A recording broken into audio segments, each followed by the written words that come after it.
called it a realignment. That was the word my division head used when he sat me down on a Tuesday morning in March. Realignment. Like the company was a car that had drifted slightly off the road and just needed a small correction. Not like 18 years of my life was sitting in a box by the elevator 40 minutes later. I didn't argue with him. I didn't raise my voice. I nodded, said I understood, shook his hand, and walked back to my office to get my things. My coffee mug, a photo of my wife and kids from our trip to the Smokies, a paperback I'd been meaning to finish for 3 months. That was about it. I've never been a decorator. What I didn't tell him, what I didn't tell anyone that day, was that I had been waiting for something like this for almost 2 years. Let me back up. My name is not important for this story. What matters is what I did for 18 years at a mid-size industrial water treatment company based out of Columbus, Ohio. I was their chief process engineer. I held the state operating certifications for our treatment facilities in Ohio, Indiana, Kentucky, and Michigan. 4 states, 11 facilities, hundreds of millions of gallons of processed water annually under contracts with municipalities, counties, and a handful of large industrial clients. I wasn't the guy in the nice suit at the quarterly meetings. I wasn't giving presentations to the board. I was the one who knew why Facility 7 in Fort Wayne had a recurring pressure variance every February, and I was the one who fixed it at 11 p.m. on a Saturday, so the city didn't have to issue a boil advisory Monday morning. I was the one the state inspectors called by name when they came for audits. I was the one signing off on every operational plan, every permit renewal, every compliance report for 4 state environmental agencies. None of that made me popular at the executive level. I didn't try to be. I just did my job. The trouble started when our longtime CEO retired. Good man, old school. He understood that certain positions in a regulated industry aren't interchangeable, that you can't just swap people in and out like parts. He treated me fairly. He paid me fairly. When I came to him in 2011 with some concerns about how my role was being structured contractually, he listened, and we worked something out. His replacement was younger, mid-40s, came from a private equity background, had spent most of his career doing acquisition and consolidation work. He saw the company the way that kind of person always does, as a collection of assets to be optimized. The people were line items. The people were line items. He brought in his own team.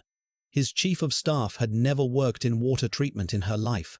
His new VP of operations had a logistics background from the freight industry. Smart people, I'm sure, in their contexts. But they didn't know what they didn't know, and that is a specific and dangerous kind of ignorance in a regulated environment. I tried. I genuinely tried.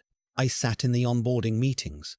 I put together briefing documents explaining how state certifications worked, what the transfer timelines looked like if a certified operator left, what our contractual exposure was on the municipal side.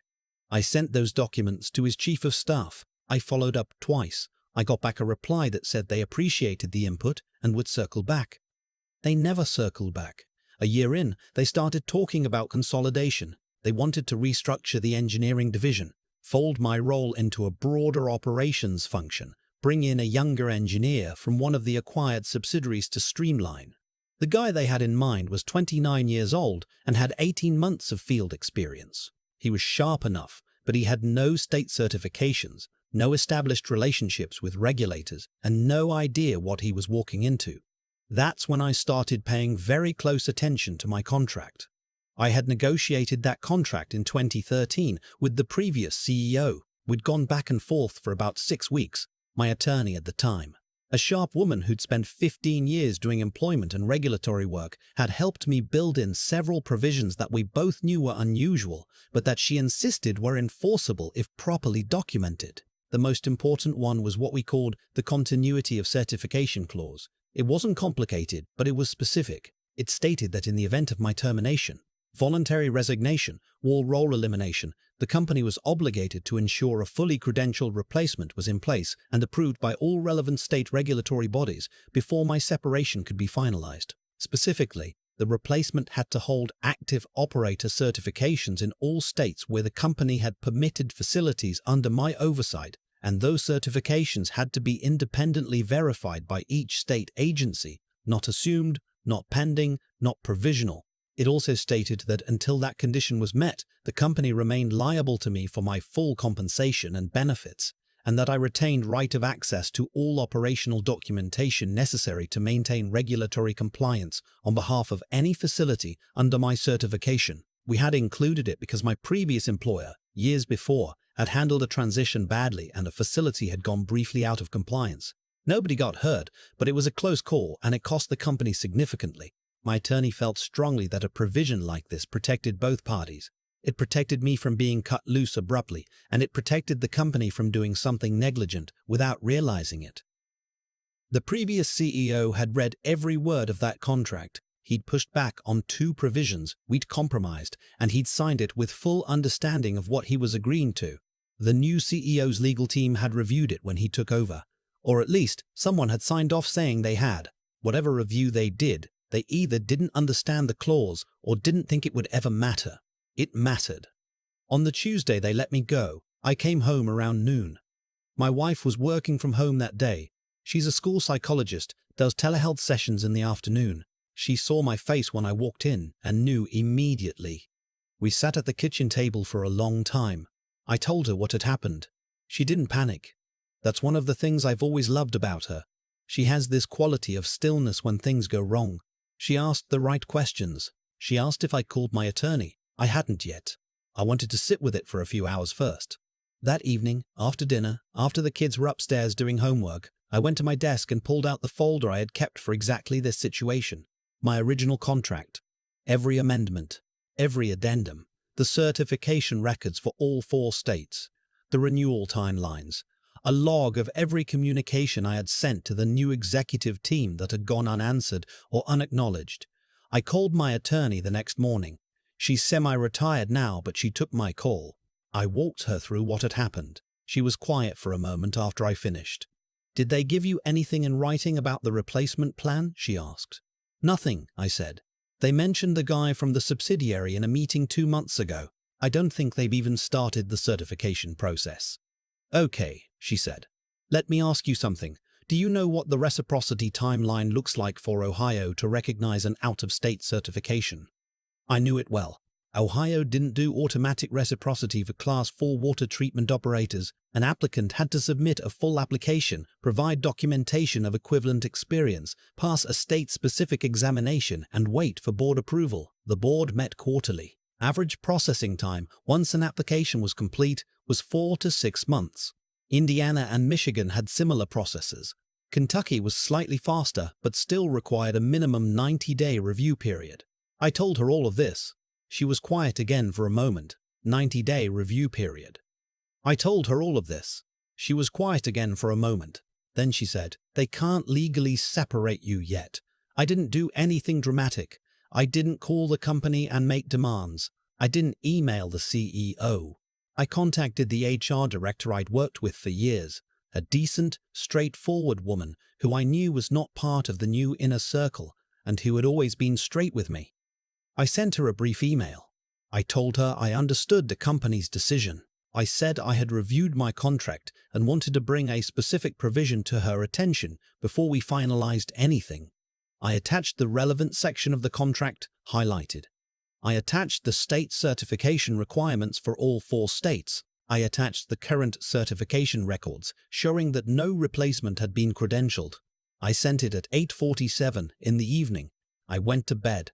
She called me at 7:30 the next morning. Her voice was very careful. "I've shared your email with legal," she said. "They'd like to schedule a call." "Of course," I said. The call was that afternoon. Their general counsel was on it.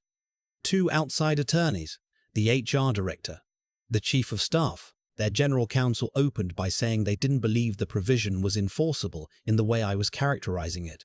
I let him finish. Then I asked him one question. Has a replacement been credentialed and approved by the Ohio EPA, the Indiana EDEM, the Michigan EGLE, and the Kentucky Energy and Environment Cabinet? He paused. That process is ongoing. Then per Section 9, Paragraph 3 of my employment agreement, my separation has not been legally finalized, I said. I'm happy to provide the relevant text again if that would be helpful. There was a long silence on the line. Not awkward exactly. more like the sound of people on the other end of a phone doing math they didn't expect to have to do. The chief of staff spoke up. "We'd like to resolve this cooperatively," she said. "So would I said. Here's what they didn't fully grasp until that call, and what took them another 3 days to completely internalize. It wasn't just about my salary continuing during the gap. Our municipal contracts, the ones with the counties and the cities, had regulatory compliance clauses of their own. They required the company to maintain a certified operator of record at all times for each permitted facility. If I was no longer the operator of record and no certified replacement existed, those contracts were technically in breach. 2 of our larger municipal clients had the right to terminate their agreements without penalty if we were out of compliance for more than 30 days. Those 2 contracts together represented about $14 million annually. In addition, the state permits themselves required a certified operator to be designated. If the designation lapsed, the facilities could be subject to enforcement action, including operating restrictions or fines. 11 facilities across 4 states. The EPA and any of those states could begin a compliance inquiry the moment they became aware of a gap. I had not called anyone. I had not reported anything. I had simply sent an email to an HR director with an attachment.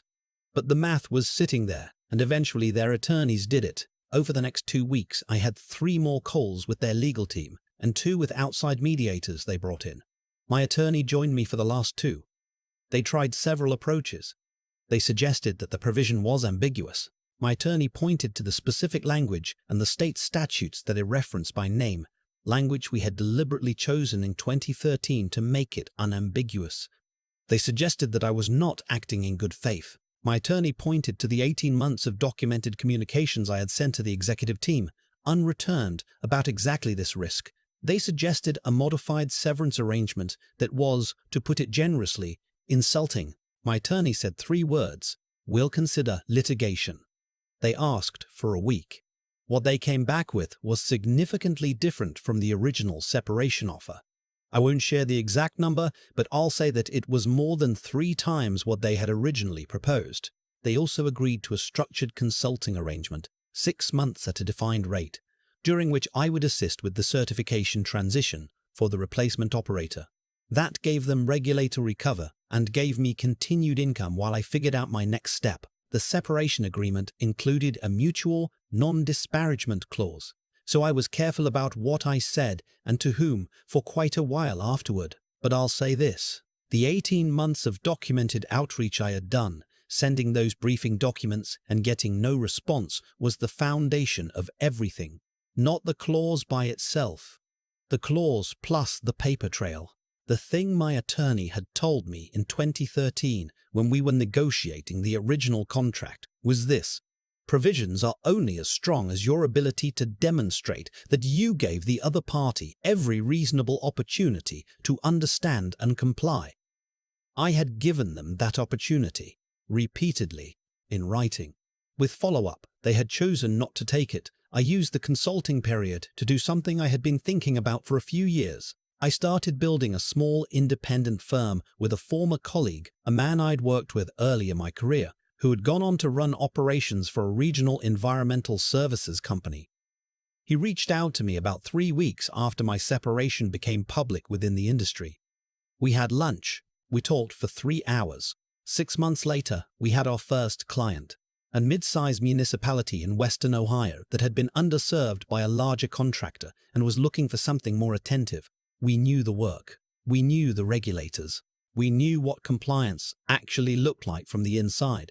My wife asked me, around month 4, if I was happy. I thought about it for a second. Not because I didn't know the answer, but because I wanted to give her an honest one rather than a quick one. "Yeah," I said. "I really am." She said she could tell. She said I'd been sleeping better. She was right. I had. The young engineer they brought in from the subsidiary, the one who was supposed to streamline the division. I heard through the industry grapevine about 8 months later that he'd resigned. The certification process had taken longer than projected. There had been some compliance hiccups during the transition. Nothing catastrophic, but enough to make the new executive team very unhappy. One of the municipal contracts did not renew when it came up. The other renewed but with tighter performance language. I don't say any of that with satisfaction. The people who work at those facilities are good people doing hard work. I hope they're okay. I hope whoever is running operations now has figured out how to support them properly. The new CEO's chief of staff, I heard, moved on to another company about a year after I left. Different industry entirely. I'm sure she's talented in the right context. Her replacement apparently came from within, someone who had actually worked in the field, someone who understood what the certifications meant and why a company built around compliance infrastructure should probably have someone at the leadership level who could read an environmental permit without needing it explained. Imagine that. People have asked me, since I've started talking about this, whether I would have done anything differently, whether there's something I regret. I regret that it took 18 months of being ignored before anyone paid attention. I regret that I had to use a contractual mechanism to get treated with basic professional respect. I don't regret building that mechanism in. I don't regret the way I used it. What I try to tell people when they ask, especially younger engineers, people earlier in their careers who are just starting to think about how employment actually works, is this: your expertise is a form of leverage. It exists whether or not it's recognized. The question is whether you've documented it, protected it, and built the appropriate legal structure around it. You are not just your work. You are the certifications you hold, the relationships you've cultivated with regulators, the institutional knowledge that exists nowhere in writing except in your head. All of that has value. All of that has value. All of that is negotiable. And if the people above you don't understand that, that's not your failure, but it is your responsibility to make sure that the agreements you sign reflect reality. My attorney told me in 2013 that she hoped I'd never need the clause we built in. She said it the way you say you hope you never need to file a homeowner's insurance claim, meaning it's good to have, but ideally the roof never leaks. My roof leaked. Extensively. I'm glad I had the clause. One last thing. My youngest son is a junior in high school now.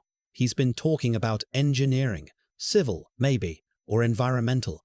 He's got the mind for it, the patience for systems, the way of looking at problems that I recognized early in myself. Last fall, he asked me what the most important thing I'd learned in my career was. He was expecting something about process or problem solving, something technical. I told him, read everything you sign, then read it again, then have someone smarter than you read it and tell you what you missed. And never, ever assume that the person on the other side of the table has read it at all.